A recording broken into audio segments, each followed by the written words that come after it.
Welcome back mga ropa, kwentuhan muna tayo. Pag-usapan natin ngayon ang another game na naman ng Golden State Warriors against sa Pelicans. Back-to-back games to ng dalawang kupunan mga ropa at sa unang game nila na naig ang kupunan ng Golden State Warriors. At dito sa pangalawang game, again, dinurog na naman ng Golden State Warriors ang kupunan ni Zion Williamson ng New Orleans. No Stephen Curry para sa Warriors, no problem naman para sa kanila. Dahil another win na naman ang kanilang nakuha at nag-improve na ang kanilang standing sa 4-1. Ngayon mga ropa, ito ang pambihirang diskarte, game analysis at breakdown, Golden State Warriors versus New Orleans Pelicans. Simulan na natin to, okay game.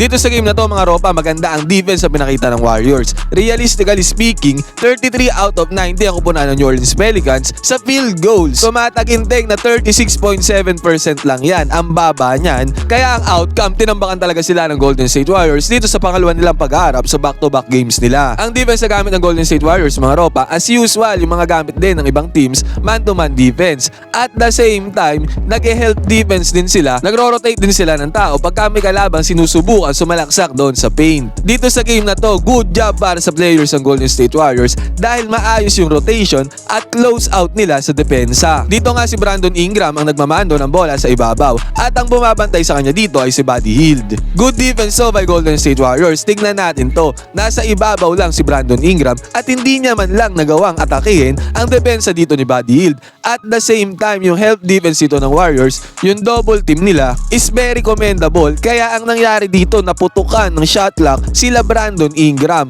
Shot clock violation yan dahil wala silang nagawang tira dito sa depensa ng Golden State. At another one again mga ropa dito, Brandon Ingram ulit ang nagmamando ng bola sa New Orleans Pelicans. Dito nakakuha naman sila ng tira pero napakalayong 3-pointer niyan. Tignan pa din natin yung position ng defense dito ng Golden State. Kung tinginan lang mga ropa, honest sa honest, tong tira na to ng New Orleans Pelicans, hindi to magandang tira. Ang layong 3-pointer niyan. Meron pang ibang magandang option compared sa tira na yan. Pero ang ending nga dito, naging tira nila yan dahil yan sa epekto ng defense ng Golden State Warriors. Malagkit ang depensa ng Golden State Warriors. Tong tira nga na to mga ropa, ang layo na niyan ha. Pero nahabol pa rin ni Draymond Green para mag-close out at mag-contest. Ang tendency, ang outcome niyan, mintes ang tira ng New Orleans Pelicans. Another stop by Golden State. Ang ginamit na first five pala ng Golden State dito mga ropa, starting point guard dito si Brandon Podziemski, Lindy Waters ang shooting guard, forward sila Moses Moody at Draymond Green, at ang sentro nila dito ay si Jackson Davis. Ngayon mga ropa, kung mapapansin natin noong nakaraang game, nag-start si Buddy Hield pero ngayon tinanggal siya ni Steve Kerr sa rotation ng first five. At dito mga ropa, ito ang unang play ng Golden State Warriors at tignan natin ang ginawa dito ni Travis Jackson Davis. Tulad nga ng sabi ko before, ito yung inahasa nilang player na maging center nila in the future. Kumbaga si Jackson Davis yung isang magiging mabisang kapalitan ni Kevon Looney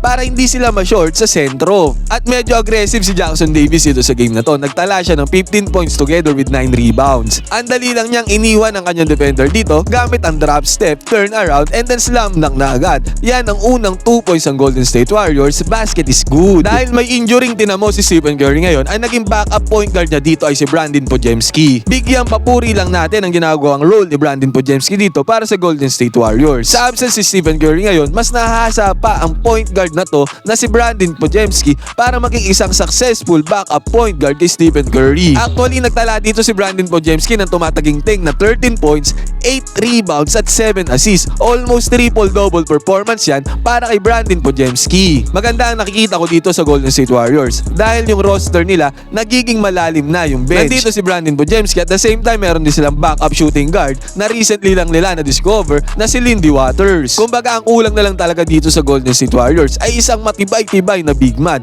Although matibay naman si Kevon Looney at si Jackson Davis, pero yung mas matibay pa sana. Pero mas okay kung mas matibay ito si Jackson Davis at si Looney. At dito sa play na to mga ropa, transition offense ng Golden State Warriors. Pass break nila. Ang nagmamando ng offense sila dito sa pass break ay si Podziemski at si Lindy Waters. Tingnan natin dito, relax na relax tong dalawang to sa pass break. Parang hindi sila nagpa-pass break dito, parang nagpa-practice lang sila. At ang ganda ng ginawang cut dito ni Kevon Looney. At the same time, ang ganda ng pasa ni Lindy Waters dito. Para sa easy 2 points si Kevon Looney, basket is good. Ipakita din natin ang highlights dito ni Ligayor or ni Kyle Anderson para may pang my day siya. Super slow mo ang ginawa niyang move dito dito. Parang bumagal ang sariling mundo niya para sa easy 2 points na to. Basket is good para kay Lee Kyer. At dito mga ropa, nakakuha ng corner 3-pointer dito si Buddy Hield. Basket is good, long range man para sa kanya. Teka, si Buddy Hield ba talaga nakakuha ng corner 3-pointer dito? Si Moses Moody pala yan. Grabe yung pagsashuffle ng pangalan ko doon sa huli kong video mga ropa. Ngayon babawi tayo. Hindi na natin mamaliin ang mga apelyido at pangalan nitong mga players para hindi na mag-shuffle. Ngayon mga ropa, nakuha ng Warriors dito na field goal percentage ay 47.1%. 41 out of 87 sila sa field. Maganda ang bitaw nila sa mga 2-pointers sila na nagpalamang talaga sa kanila sa New Orleans Pelicans. Kasi nga ang New Orleans Pelicans ay tumataginting na 33 out of 90 sa field. 36.7% lang yan. Ang baba niyan. At dito sa game na to mga ropa, nagtala si Jonathan Kuminga ng 16 points, 4 rebounds at 2 assists. Ang gaganda ng mga mid-range jumper niya dito para sa kanyang mga 2 points. At the same time, si Draymond Green ay nagtala at nag-ambag din ng 14 points, 4 rebounds at 6 assists. Kumbaga, no Stephen Curry, no problem talaga ngayon para sa Golden State Warriors.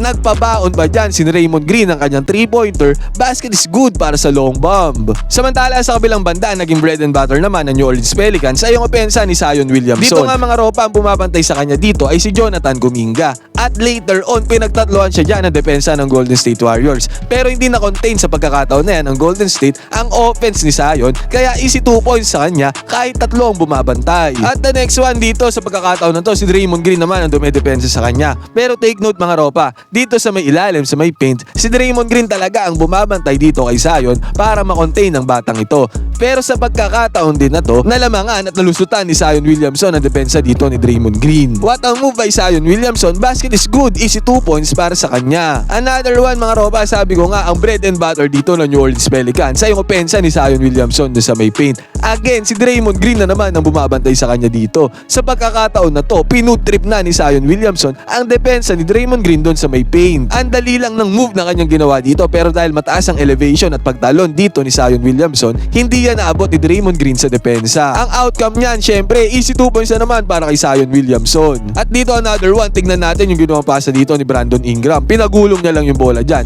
Talagang pagkabigay niya ng bola, Zion, ikaw na ang bahala kay Draymond. Pero sa pagkakataon na to mga ropa, na foul ni Draymond Green ang opensa dito ni Zion. Kung kayon tatanungin ko mga ropa, sa tingin nyo, kayang-kaya bang depensa ni Draymond Green itong si Zion Williamson? Isang good defender din naman to si Draymond Green. Pero makikita natin dito na parang hindi niya kayang i-contain dito si Zion sa may paint. Kung usapang 3-pointer naman mga ropa, dahil 3-point team itong Golden State Warriors, pansinin natin dito si Draymond Green na nasa ibabaw sa opensa ng Golden State. Pansinin natin na walang bumabantay sa kanya. Ibig sabihin, hinahayaan talaga ng New Orleans Pelicans na tumira si Draymond Green dito sa may 3-pointer. Tinira ni Draymond Green yan mga ropa. Ang resulta, basket is good ang long bomb para kay Draymond, easy 3 points para sa kanya. The next one, si Brandon Podziemski naman nakakuha ng 3-pointer dito. Dahil yan sa screen ni Draymond Green, pinilit lumaban sa screen ng New Orleans Pelicans player na to, pero nagkaroon na ng enough space dito si Podziemski para ipukol ang kanyang 3-pointer long bomb. Basket is good naman yan.